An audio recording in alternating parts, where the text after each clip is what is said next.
My name is Julia. I am 65 years old. And the first thing you should know about me is this. I am not as fragile as I look. The day my daughter tried to throw me out of my own house, I didn't cry. I didn't beg. I didn't even argue. I simply smiled, because she had no idea the house she was trying to take from me was never truly hers to begin with. The conversation happened on a Thursday afternoon. I remember the smell of overcooked chicken in the kitchen, and the way sunlight spilled across the hardwood floors I had polished with my own hands for nearly 30 years. "Mom," my daughter Vanessa said, leaning against the counter, arms folded tightly across her chest, "this house is too big for you now. It doesn't make sense for you to stay here alone." Her voice was calm, too calm. I wiped my hands on a towel and looked at her. At 42, she looked so much like me that it startled me sometimes. The same sharp cheekbones, the same dark eyes, but where my eyes had softened with age, hers had hardened. "I've been living here alone for 5 years," I said gently, "since your father passed." "That's exactly my point." Behind her stood her husband, Mark, silent, observing, calculating. Vanessa continued, "Mark and I have been talking. It would be better if you moved into a retirement community. Somewhere safe, somewhere manageable." There it was, the word they really meant. "Convenient." "For who?" I asked. She sighed dramatically. "For everyone." I understood then. This wasn't about my safety. It wasn't about loneliness or convenience. It was about the house. The house that had tripled in value. The house sitting on land developers had been eyeing for years. The house she believed would eventually belong to her. "I'm not ready to leave," I said quietly. Vanessa's jaw tightened. "You're being selfish." "Selfish?" The word pierced deeper than she knew. I had given birth to her at 23. I had worked 2 jobs when her father's business collapsed. I had skipped vacations, new clothes, dinners out, so she could have ballet lessons, braces, and a university degree. "Selfish?" I looked at her for a long moment and saw something I had been avoiding for years. Entitlement. The pressure didn't stop there. Over the next few weeks, she visited more often. Each time, the conversation circled back to the same topic. "You can't maintain this place forever. It's dangerous with those stairs. What if you fall?" Then the tone shifted. "You know, legally, this will be mine someday anyway." The first time she said it, my heart stopped. "Excuse me. I just mean it's practical to think ahead." Practical? That night I couldn't sleep. I lay in my bed staring at the ceiling, listening to the house breathe, the creak of settling wood, the hum of the refrigerator downstairs. This house wasn't just walls and windows. It held memories. Vanessa's first steps across the living room carpet, birthday candles blown out in the dining room, the last Christmas with her father when he laughed so hard he had to sit down. And suddenly I realized something painful. To her it wasn't memory, it was inventory. A week later, I overheard something I was never meant to hear. Vanessa had come over while I was in the garden. I stepped inside quietly to grab my phone and froze when I heard her voice from the kitchen. "If we can convince her by summer, we can list it by fall," she was saying. Mark replied, "And if she refuses?" A pause. Then my daughter said something that broke whatever illusion I had left. "Then we'll make it uncomfortable for her." Silence. My hands trembled, but I didn't make a sound. I walked back outside and sat on the garden bench for nearly an hour. Make it uncomfortable.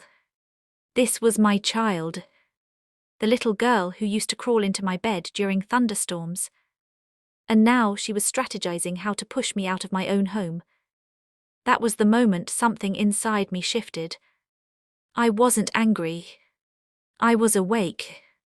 The next morning I called an old friend. Harold Bennett had been my husband's lawyer for over 25 years. After my husband passed, Harold had helped me organize everything: wills, trusts, assets. "Julia," he said warmly over the phone, "what can I do for you?"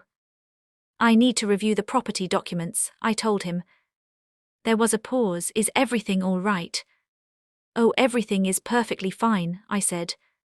And for the first time in weeks, I meant it. 2 days later, I sat in Harold's office, flipping through papers I hadn't examined closely in years. The deed, the trust, the clauses. Harold adjusted his glasses. Your husband was very thorough. Yes, I whispered. Vanessa believed the house would automatically become hers. But what she didn't know, what we had never told her, was that the house was placed into an irrevocable living trust after my husband's death. I was the primary beneficiary for life. After me, the property was to be sold, and the proceeds donated, every cent, to a scholarship fund in my husband's name for underprivileged students. Vanessa was never meant to inherit the house itself. Only a modest separate inheritance we had already secured for her. Does she know? Harold asked carefully. No. Do you intend to tell her? I thought about the words I overheard. Make it uncomfortable. No, I said softly, I intend to make a decision. That decision came faster than even I expected. A developer had approached me months ago with an offer, an excellent one. I had declined at the time, I wasn't ready. But now the house felt different. Not because I loved it less, but because I refused to let it become a battlefield. I called Harold again. I want to initiate the sale. He didn't ask why. When Vanessa found out, she stormed into my house without knocking. You're selling, she demanded. I calmly poured tea into 2 cups. Yes. You can't do that without talking to me. I looked up slowly. I just did. Her face flushed red. This is my inheritance. No, I said evenly, it is. Silence fell like a dropped glass. What do you mean? She whispered. So I told her. About the trust. About her father's wishes. About the scholarship fund. Her expression shifted from anger to disbelief to fury. You're choosing strangers over your own daughter. I'm honoring your father, I replied. You're punishing me. I met her gaze steadily. No, Vanessa, you punished yourself. She stared at me, breathing heavily. Then she said the words that confirmed everything. You've always loved your principles more than me. I felt something inside me ache, but it didn't break. I loved you enough not to raise you to depend on my death. She slapped the counter. This is unbelievable. No, I said quietly. What's unbelievable is thinking you could push me out of my own life. The sale finalized within 3 months. I moved into a small, beautiful cottage near the coast. 1 floor, sunlight in every room, a garden just big enough to manage. Peace. The day I handed over the keys to the old house, I stood in the empty living room one last time. I didn't feel loss. I felt closure. Because the house had served its purpose. It had sheltered my family. And now it would build futures for others. Vanessa didn't speak to me for weeks. Then months. But something interesting happened. Without the house looming over her expectations, she began to soften. One evening, nearly a year later, she called. Her voice was different. Smaller. Mom. Yes. I got the scholarship report today. I waited. There's a girl first in her family to attend university. She wrote a letter. Silence trembled between us. She said without the fund, she would have had to quit school. My throat tightened. Vanessa whispered, Dad would have liked that. Yes, I said. Another pause. I'm sorry, she finally breathed. Not for the house, but for the way she had treated me. And that mattered more. Today, at 65, I sit on my cottage porch with a cup of tea and watch the ocean roll in and out like steady breath. I am not lonely. I am not discarded. I am not fragile. I am a woman who chose dignity over guilt. A mother who chose wisdom over fear. And a widow who honored her husband's legacy.